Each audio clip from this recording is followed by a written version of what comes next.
I'm here to plead my case on why MLS will win the CONCACAF Champions League this year. To just start off, well, look at the numbers. For the first time ever, five MLS teams have made it through to the quarterfinals in this competition, and the other 3 are Liga MX teams. Simple math here, 5 is greater than 3. There can't be a possible way that we let 3 teams clutch it up for Mexico, right?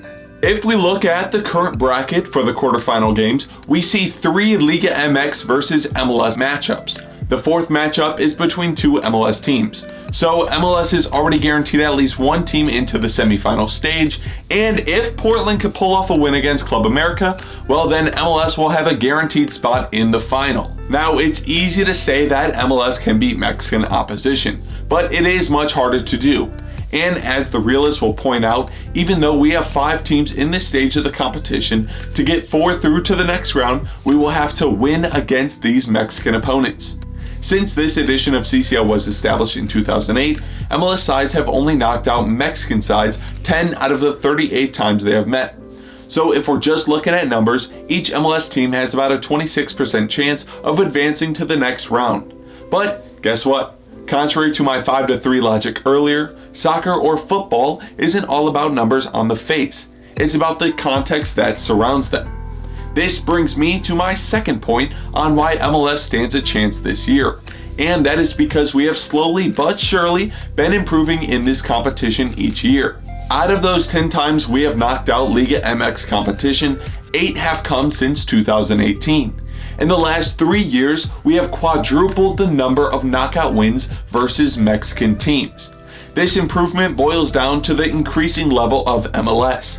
We used to be the little dogs in this type of competition, teams that could never get it done. But after formalizing the DP role, TAM/GAM developments, and the investment of American teams' academies, we have drawn ourselves closer to the level that Mexican teams have been playing at for years. Last year, we saw an incredible run from LAFC where they took out 3 Mexican teams on their way to the final.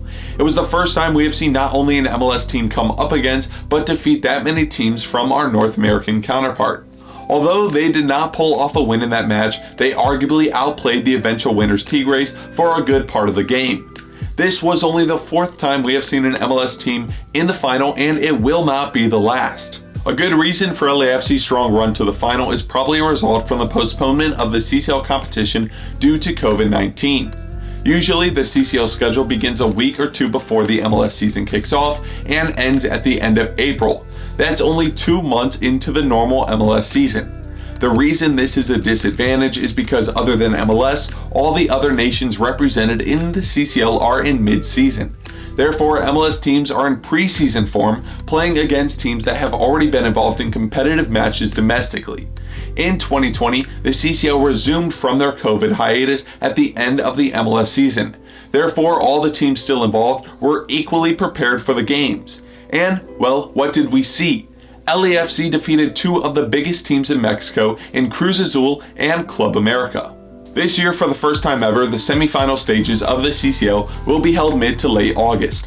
Therefore, if these MLS teams can make it past the quarterfinal stage, they will be in the middle of their season when they have to play these big Champions League matches. So, the teams left will be fully fit, in form, and more prepared for the high demands that come with making a run in this competition. I'd also like to point out that this year the CCL final will be a 1-game affair. Unlike years prior to 2020, the final was held in 2 legs, where MLS teams had to perform home and away. I'm not saying that if the 3 two-legged finals MLS appeared in years ago would have been 1 game that they could have won, but it's definitely a possibility. I am saying though that a 1-game affair definitely could help out these MLS teams. And for my closing argument, I would like to just state that the only actual domestic champion left in the Champions League is an MLS team. The defending Costa Rican champion Alajuelense was knocked out by Atlanta United. The defending Honduran champion Olimpia was knocked out by Club America. The Nicaraguan champion was knocked out by Columbus Crew. The Liga MX champion Leon was knocked out by Toronto FC. So that means the only actual champion left is the Columbus Crew. So take from that what you will. In conclusion, MLS will finally win the CCL this year. And yes, I am fully drinking the Kool-Aid that was given to me from those round of 16 games. Do you see MLS finally pulling through, and if so, who will it be? Or do you think this will be another disappointing year for MLS in this competition? Let me know all of your thoughts, and until next time, I hope you enjoyed the video.